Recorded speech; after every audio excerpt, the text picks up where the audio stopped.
नमस्कार, आइमा मीडिया में आपका स्वागत है। पश्चिम बंगाल विधानसभा में अपराजिता महिला एवं बाल विधेयक यानी कि आपराधिक कानून एवं संशोधन सर्वसम्मति से पारित किया गया। कोलकाता आरजीकर अस्पताल में डॉक्टर बिटिया के रेप मर्डर के बाद जो तनाव, गुस्सा, आक्रोश और विरोध प्रदर्शन बंगाल के कई हिस्सों में देखे गए हैं, उन्हें शांत करने का ये एक सियासी प्रयास है। मुख्यमंत्री ममता बनर्जी को आशंका है कि इतने व्यापक विरोध से उनका परंपरागत जनाधार बिखर सकता है, लिहाजा बलात्कार, हत्या, यौन उत्पीड़न की कड़ी सजाओं के मद्देनजर उन्हें ये बिल पारित कराना पड़ा। प्रमुख विपक्षी दल भाजपा ने भी बिल का समर्थन किया क्योंकि ये मुद्दा बेहद संवेदनशील है। अलबत्ता हकीकत यह है कि ये दिखावे का बिल साबित होगा और राष्ट्रपति भवन में लटक कर रह सकता है। दरअसल कोई भी राज्य केंद्रीय कानूनों के समानांतर कानून नहीं बना सकता। सभी राज्यों में अपराध और अन्य मामलों में केंद्रीय कानून ही प्रभावी और लागू होते हैं। वैसे राज्यों को अलग कानून बनाने का भी अधिकार है, लेकिन वे केंद्रीय कानून में परिवर्तन नहीं कर सकते। यदि राज्य ऐसा करता है तो गवर्नर को उस पारित विधेयक को राष्ट्रपति के पास भेजना होता है। बंगाल विधानसभा में जो बिल पारित किया गया है उसमें भारतीय न्यायिक संहिता यानी कि बीएनएस, भारतीय नागरिक सुरक्षा संहिता और यौन अपराधों से बच्चों का संरक्षण अधिनियम 2012 पॉक्सो में संशोधन की बात कही गई है। ये कानून संसद द्वारा पारित किए गए हैं। केंद्रीय कानूनों की धाराओं के तहत बलात्कार, सामूहिक दुष्कर्म और हत्या के लिए 20 साल की सजा, उम्र कैद और फांसी की सजा का प्रावधान है, जबकि अपराजिता बिल में सिर्फ फांसी के प्रावधान का ही प्रस्ताव है। बीएनएस के तहत बाल अपराधियों के लिए रियायतों का प्रावधान है, लेकिन अपराजिता में उन्हें खत्म करने का प्रस्ताव है।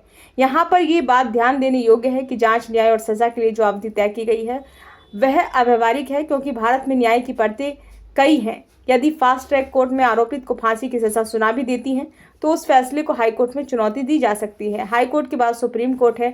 अंततः राष्ट्रपति को दया याचिका दी जा सकती है। मात्र 10 दिन में इन सभी आयामों को न्याय पाना असंभव है, लिहाजा 10 दिन में फांसी की सजा महज नारेबाजी है, पब्लिक को भ्रमित करने की सियासत है, ताकि कोलकाता की सड़कें तमाम तरह की राजनीति से मुक्त हो सके।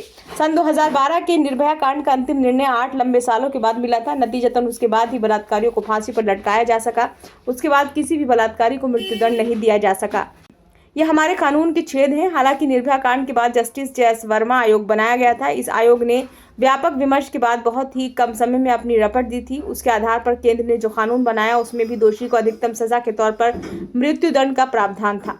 हमारे देश और समाज में बलात्कार के औसतन 86 केस हर रोज दर्ज कराए जाते हैं। कितनों को फांसी की सजा दी जाती है। बंगाल में सत्तारूढ़ तृणमूल कांग्रेस विपक्षी खेमे की एक महत्वपूर्ण पार्टी है। इससे पहले आंध्र प्रदेश और महाराष्ट्र ने भी मौत की सजा को अनिवार्य करने वाले बिल पारित किए थे, लेकिन केंद्र से मंजूरी नहीं दी गई।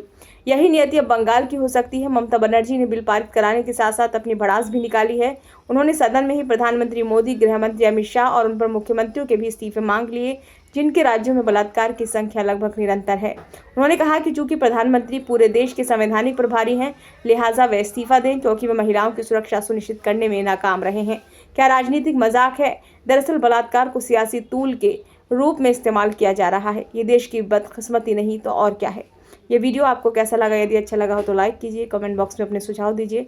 चैनल को अभी तक सब्सक्राइब नहीं किया है तो कृपया इसे सब्सक्राइब कर दीजिए।